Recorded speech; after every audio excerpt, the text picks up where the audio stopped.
За сайн байцгаана уу. Тогтвортой усны менежмент, эдийн засгийн хөгжил, нийгмийн сайн сайхан байдлыг дэмжих усны үүрэг.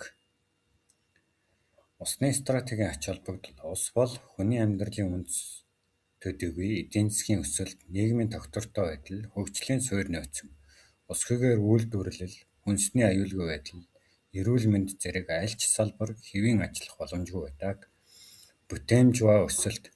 Усны хүртээмж сайжрах нь ургацын хэмжээ, үйлдвэрлэлийн гарцыг нэмэгдүүлж, дотоодын нийт бүтээгдэхүүнд шууд нөлөөлдөг. Эрсдлийн удирдлага, ган, үер зэрэг байгалийн гамшигын нөлөөг зөөлрүүлэх, уур амьсгалын өөрчлөлт, дасан зохицох бодлого. Стратегийн нөөц, дэд бүтэц, инновац, засаглалын чадварыг бэхжүүлэх нь тогтвортой хөгжлийн баталгаа болдог. Ус бол зөвхөн байгалийн нөөц биш, энэ бол нийгмийн хөгжлийн хөдөлгүүр юм. Ус ба эдийн засгийн хөгжил.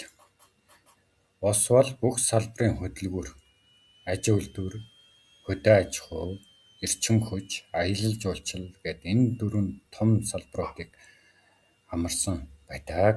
Хөдөө аж ахуйд газар тариалангийн усалгаа, ургацын чанар, хэмжээг нэмэгдүүлдэг. Мал аж ахуйн унтны усны найдвартай их үүсвэр дэлхийн хүнсний үйлдвэрлэлийн суурь нөөц болж байдаг. Аж үйлдвэрийн хувьд үйлдвэрлэлийн хөргөлд угаах цэвэрлэх процесс, уул уурхай, хийм, нэхмэлийн салбарын гол түүхийг бүтээгдэхүүн боловсруулах бүх шатанд ашиглагддаг. Эрчим хүч. Усан цахилгаан станц сэргээгдэх эрчим хүч. Дулааны цахилгаан станцын хөргөлтийн систем. Жишээ нь Норвеги улс цахилгааны 90%-ийг уснаас гаргаж авдаг.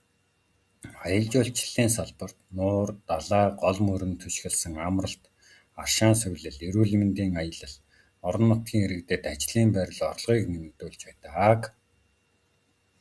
Ус ба нийгмийн сайхан байдал. Усны тогтвортой менежмент нь хүний амьдралын чанар, аюулгүй байдлын баталгаа болдог. Эрүүл мэнд. Цэвэр усны хүртээмж, ариун цэврийн байгууламж нь халдвар төвчнөөс урьдчилан сэргийлэх хүүхдийн эмдэгдлийг бууруулдаг. Хүнсний аюулгүй байдал. Хүнсний үйлдвэрлэл, боловсруулалт, түгээлтийн бүх шатанд ус шаардлагатай бөгөөд өлсгөлөнгөөс сэргийлэх гол хүчин зүйл нь болж байдаг. Хот төлөвлөлт, амьдрах орчин. Үерийн хяналт, ус зайлуулах систем нь хотуудын аюулгүй байдлыг хангах. Жишээ нь Нидерландын үерийн хамгаалалт бол маш сайн хөгжсөн гэж үзэж байдаг. Амралт болон сэтгэл зүй. Нуур, гол мөрөн нь иргэдийн амралт, чөлөөт цагаа өнгөрүүлэх, сэтгэл зүйн эрүүл мэндийг дэмжих орон зай болж байдаг. Ус бол зөвхөн уух зүйл биш, энэ бол нэр төр, боловсрол, эрүүл мэндийн суурь юм. Нэгдсэн үндэсний байгууллагын тайланд ингэж тусгасан байдаг.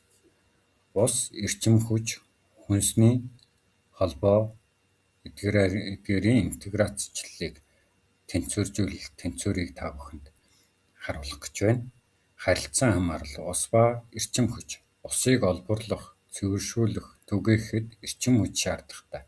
Харин эрчим хүч үйлдвэрлэхэд усан цахилгаан станц, хөргөлтийн ус зайлшгүй хэрэгтэй болдог. Ус ба хүнс, хөдөө аж ахуй нь дэлхийн цэвэр усны хэрэглээний 70%-ийг эзэлдэг. Усны хомсдол нь хүнсний аюулгүй байдал шууд занал хийдэг. Эрчим хүч ба хүнсний үйлдвэрлэл, тээвэрлэлт, хадгалалт, эрчим хүчийг ихээр зарцуулагддаг. Зарим хүнсний тариалалтыг биотүгш болгон ашиглаж байдаг. За тулгамдж буй асуудал, шийдэл. Тулгамдж буй асуудлууд. Уур амьсгалын өөрчлөлт, хурд хүнсний хэлбэлзэл нэмэгдэж, ган үерийн давтамж өсөж байгаа нь уламжлалт усны менежментийн эрсдэлд оруулж байна. Нөөцийн зөрчил. Түрүүний ярьсан 3 тэнцвэрийг хадгалах ус, эрчим хүч, хүнсний салбарын бодлого, уялдаа бүгээс нөөцийн төлөх хөрсөлтөө нэмэгдэж, үр ашиггүй зарцуулалт үүсдэг. Засаглал ба санхүүжилт. Дэд үтцийн хөрөнгө оруулалт дутмаг, усны үнэ цэнийг дутуу үнэлэх, урт хугацааны тогтвортой байдалд саад болж байдаг. Эдгээрээс гарах шийдэл ба дүгнэлт нь стратегийн үнэ цэн. Усыг орлуулах боломжгүй стратегийн нөөц гэж үзэн эдийн засгийн төлөвлөлтийн төвдөн тавих ёстой байдаг. Үр ашиг ба инновац, дахин ашиглах технологи, ухаалаг бусалгааны систем нэвтрүүлж эрэлт ашиглалтыг оновчтой удирдах нь зүй ёсны байдаг. Нэгдсэн бодлого, ус, эрчим хүч, хүнс, эдгээрийн тэнцвэрт уялдааг хангасан, өгөгдөлд суурилсан оролцоот засаглалыг хөгжүүлэх нь чухлаа гэж үзэж байна. За өнөөдрийн танилцуулга маань үгээр өндөрлөж байна. Ашигласан материалын тухай бол Дэлхийн эрүүл мэндийн байгууллага, Дэлхийн банк, Нэгдсэн үндэсний байгууллага тэдгээрийн судалгааны ажлуудыг энэхүү танилцуулгыг бэлтгэсэн. Анхаарал тавьсан та бүхэнд баярлалаа. Бидний цугийг дагаж дараагийн сонирхолтой бичлэгүүдийг маань үзээрэй. Танилцуулгыг маань хүлээн аваарай.